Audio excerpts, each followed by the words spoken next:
Là-bas, on ne trouve pas de station balnéaire. La montagne en été, c'est une autre manière de profiter des vacances. Avec ses vallées, parcs et rivières, les Hautes-Alpes offrent un environnement idéal pour valoriser l'écotourisme. Un tourisme durable centré sur le respect de l'environnement et la découverte de la nature. Une philosophie ancrée dans les valeurs de Gîtes de France depuis 60 ans.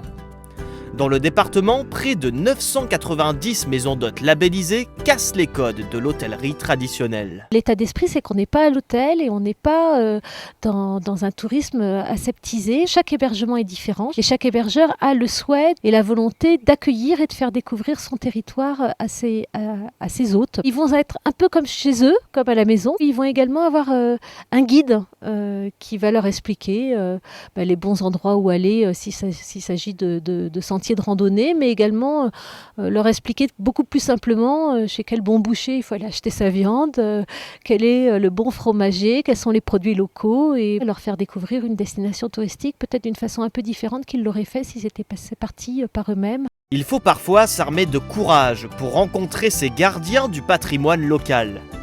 Nous sommes à Rabou, un village haut-alpin perché à 1150 mètres d'altitude. Il n'y a pas le choix. 20 minutes de marche sont nécessaires pour atteindre l'auberge de Moissière. Une ancienne ferme familiale réhabilitée en 2003 par James et Chantal. Un chef cuisinier et une professeure de shiatsu qui partagent leur maison et leur passion avec leurs visiteurs. Un lieu simple, authentique et sans aucun réseau pour nos téléphones portables. Un lieu comme celui-ci, on ne peut pas en être propriétaire. Je pense qu'on est clair là-dessus. Ce lieu, il nous a été confié. Nous sommes les nouveaux conservateurs de ces lieux.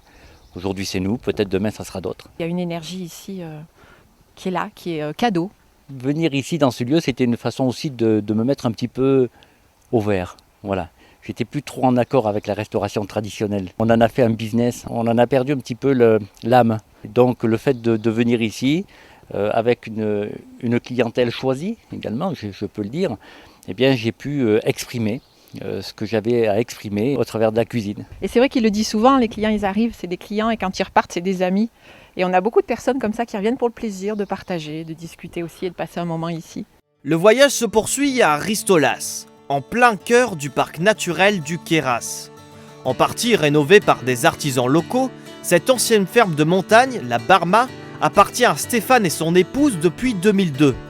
Ici, on se chauffe au bois. On vit en communion avec la nature et les traditions. À la fois artiste et guide de montagne, Stéphane transmet à ses hôtes le patrimoine naturel et culturel de son territoire. Le matin, le petit déjeuner se prend dans un vaste espace qu'on appelle le musée, où en plus de la nature, on peut découvrir la culture locale. Donc ça, c'est aussi une grande partie de mon travail. Et en tant qu'accompagnateur et artiste, j'ai fait l'école des beaux-arts à Avignon. Je suis habilité à renseigner les gens sur les particularités culturelles du Queyras, des Alpes du Sud, de l'Occitanie. Donc soit des choses plutôt provençales, avec des petites figurines en plâtre qui peuvent rappeler des santons, des choses plus alpines, avec des choses en bois sculpté. Et aussi, les gens du Queyras avaient une tradition de lecture, d'écriture et de cartographie. Un de mes ancêtres était colporteur de livres jusqu'à Nîmes. Et moi-même, j'en écris sur les contes et légendes, sur des romans populaires sur le Queyras et les Hautes-Alpes.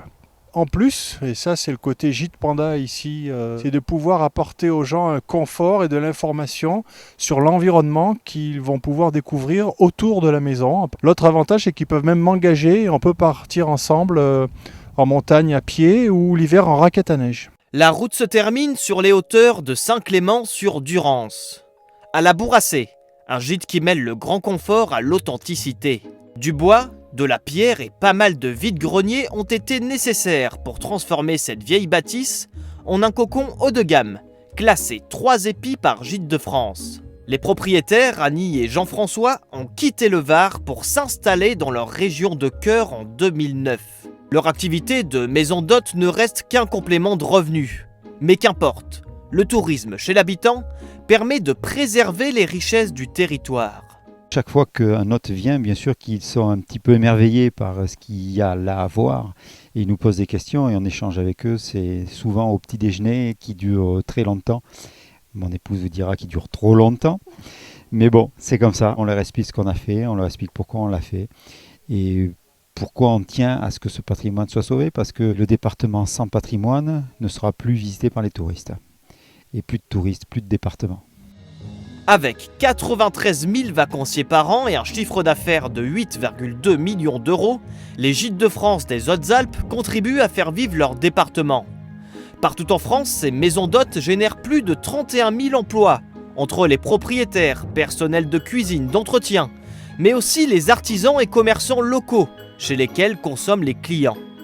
Le gouvernement a d'ailleurs lancé l'année dernière un pôle d'excellence d'écotourisme, afin de valoriser les acteurs de cette filière engagés dans le développement durable.